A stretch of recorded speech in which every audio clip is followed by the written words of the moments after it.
અમદાવાદમાં ટ્રાફિકની સમસ્યા હળવી કરવા માટે મ્યુનિસિપલ કોર્પોરેશન દ્વારા નિર્મિત સત્તાધાર બ્રિજ હવે અંતિમ તબક્કામાં છે। અંદાજે 103 કરોડના ખર્ચે તૈયાર થયેલા આ બ્રિજનું 98% કામ પૂર્ણ થઈ ચૂક્યું છે અને આગામી 10 દિવસમાં તેને ખુલ્લો મૂકવામાં આવશે। આ પ્રોજેક્ટથી ઘાટલોડિયા, ચાણક્યપુરી અને ચાંદોડિયા જેવા વિસ્તારોના 1.5 લાખથી વધુ વાહન ચાલકોને સીધી જ રાહત મળવાની છે। મુસાફરીના સમયમાં 7 થી લઈને 9 મિનિટ સુધીનો ઘટાડો થશે, જે શહેરના ટ્રાફિક મેનેજમેન્ટમાં મહત્વપૂર્ણ સાબિત થશે। બાકી રહેલા ફિનિશિંગ કામને પણ હાલ તેજ ગતિએ કરવામાં આવી રહ્યું છે।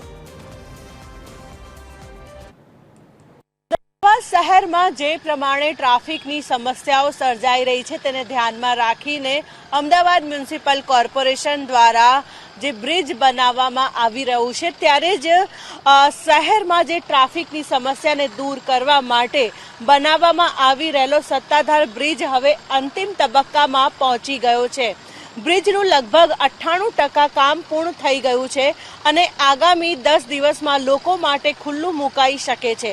આ બ્રિજ શરૂ થતાં 1.5 લાખથી વધુ વાહન ચાલકોને સીધી રાહત મળશે, સાથે જ મુસાફરીનો સમય અંદાજે 7 થી 9 મિનિટ જેટલો ઘટશે।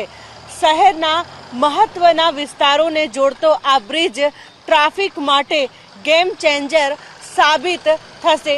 સાથે જ વાત કરવામાં આવે તો હવે આ સત્તાધાર બ્રિજનું જે હવે કામ જ્યારે પૂર્ણતાના હારે છે, ત્યારે કહી શકાય કે આજે ટ્રાફિકની જે સમસ્યા દૂર થઈ શકે છે।